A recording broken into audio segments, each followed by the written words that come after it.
Hello, this is Rosemarie Anderson, and I'd like to talk to you tonight about four things. First, I'd like to talk about the sacred as a verb. Then I want to go on and talk about process philosophy or process theology. Then to talk about stages of human development, and finally the interaction between the sacred realms and the human realm. So all those four categories. First of all, the sacred is not a noun. It's always dynamic, it's always moving, it's always potentiating, it's always active. Better, therefore, to use words like wei, wu wei, which is the Chinese term for doing, not doing. 3 words, 3 characters, 3 Chinese characters. And of course, a good Chinese character, written by a great Chinese calligrapher, is going to be dynamic and moving, even as a picture. So even when you look at a great Chinese character, even though it's written on a piece of paper, it is actually moving, dynamic, when your eye engages with the image. And I think this is one of the reasons why Chinese is such a marvelous language for talking about the nature of the universe. I think Hebrew was attempting to do the same thing by not allowing the name of the divine to be said out loud. Again, Hebrew, like Chinese, is a primordial language. And there are other primordial languages, on the planet. I don't know them. I do, however, know Koine Greek, New Testament Greek, and I know that Koine Greek in any case, has a very inventive way of using adverbs. The syntax and grammar of Greek allows for adverbial phrases which nuance nouns in such a marvelous way that I can understand readily why so much great philosophy has been written in Greek. In Christianity, the Holy Trinity is supposed to be an active, moving phenomena. If you want information about that, please read Jürgen Moltmann, this great German theologian. But ordinarily, people think of 3 aspects of the Trinity, God, Holy Spirit, and Jesus, as individual static entities or beings, qualities. So therefore, I just want to begin this talk by talking and pointing to the dynamic nature of the sacred, which is always changing and always has an impact on us as human beings, which is engaging and dynamic. I couldn't talk about this topic without also referring to process philosophy, to which I owe a great debt, particularly to Alfred North Whitehead, who saved me in many ways from the fundamentalists when I was in seminary. He allowed me to think in a very big and dynamic, process-oriented way about the nature of the divine and my individual and our cultural human engagement with the divine. Alfred North Whitehead was, of course, first a mathematician, a British mathematician, and then later a philosopher. And his capacity to think in dynamic language, I think, was very much related to his capacity to understand quantum physics and mathematics and relate the two. And then in his later portion of his life, he wrote a great deal of philosophy. Process philosophy, however, can be dated back to Heraclitus of Ephesus in the 5th century before the Christian era. It has a very long history. It was simply that my introduction to process philosophy and process theology came through Whitehead. I would also like to talk about stages of human development. Stages of human development is a little bit problematic to call them stages because in reality, they are dynamic and moving. Any one individual moving through these stages as a human being is always in process, always changing. May change even from day to day, but certainly from year to year. So there is a way in which the word stages, again, reifies, like calling God a noun rather than a verb, reifies these individual stages. But nonetheless, there is enough commonality between the various stages proposed by dozens and dozens of theorists and mystics and philosophers around the world to say that there are sort of stages that human beings can go through as life progresses. Some people go very fast, some stay at fixed stages, so to speak, for most of their individual lives. However, there is a dynamic process in these stages. I like to think of these, quote, stages of human spiritual development as archetypes.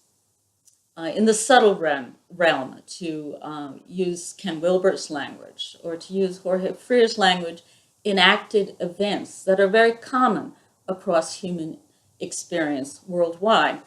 And Carl Jung, of course, understood the archetypes as not static, but very dynamic and changing.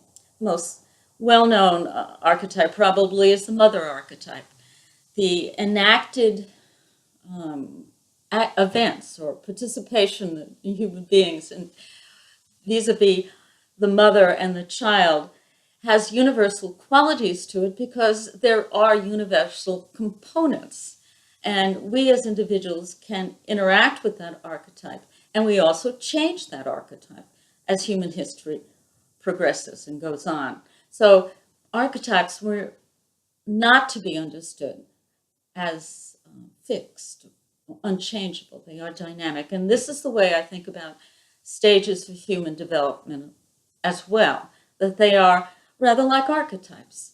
They are enacted events that are common across human history, and that's the reason why there are these various levels. Because they are archetypes or enacted events, to use Frere's language, they can also change over time. That is, these stages that we see commonalities now might be very different several thousand years from now, or even 100 years from now. It depends on many, many factors. The internet now allows us to participate as one human being in many ways, together with all the human beings on the planet. So it's hard to know how that's going to affect consciousness and such things as archetypes. I really don't know. But there is always the potentiality for new developments in what we call archetypes or in these stages. They may change over time. So they may become more regional or culturally specific if things happen in human history that we can't predict. I also want to talk about the capacity of human beings to interact with the sacred. And when we interact with physical events, we do not have to engage our full creativity. But when we engage in symbolic activities or artistic activities, highly developed intellectual activities, and also spiritual activities, our creativity, our human creativity, is engaged with that process. And we essentially become more dynamic, more creative as we engage with creative activities. So as we engage in higher levels of activity, we as human beings are more dynamic and creative. This has an enormous impact on spiritual development. So for example, if you are at a higher level of spiritual development and always engaging at some level of your being with the spiritual potential of that particular situation, your creativity and dynamic relationship to the sacred might also be more engaged, more dynamic, more potentiating. These are very important aspects. Another feature that I would like to talk to us about has to do with what I have first learned from my own teacher, Paul Goodberg.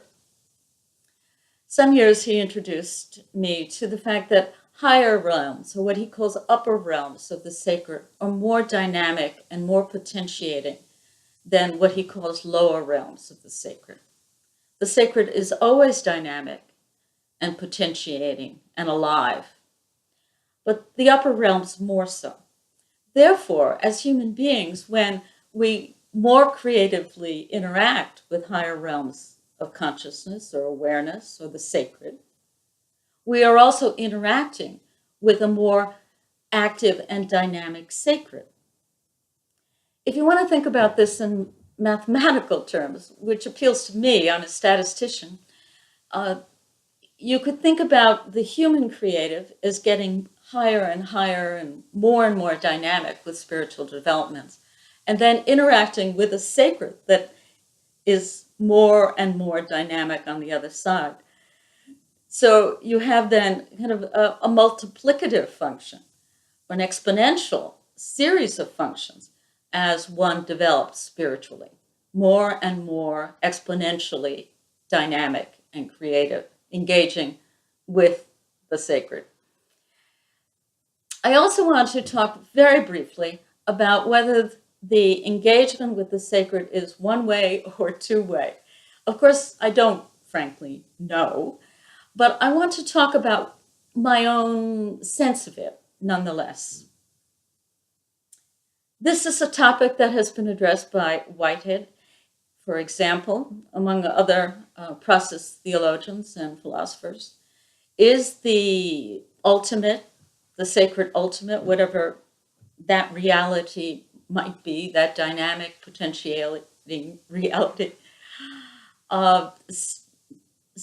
permanent at some level? That's what Whitehead said. In some way, God gives permanence or lends permanence to the human realm. But in a sense, Whitehead hedged a bit.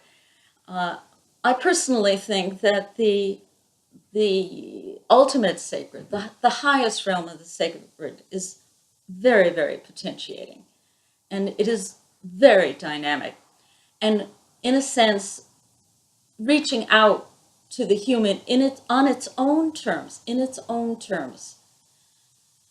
to the human realm and all realms of existence. Whether we as human beings can influence the sacred is also well discussed in theology and philosophy. Of course, I don't really know. My experience is that there is some interaction, that human beings, perhaps through prayer, perhaps through direct participation, perhaps by a collective will or intention on the part of humans, can impact the sacred. All of this conversation is very humbling, and I can only conclude by saying that it is essentially a mystery. And why not think about the interaction between the sacred and the human as both ways? We have nothing to lose. Thank you for listening.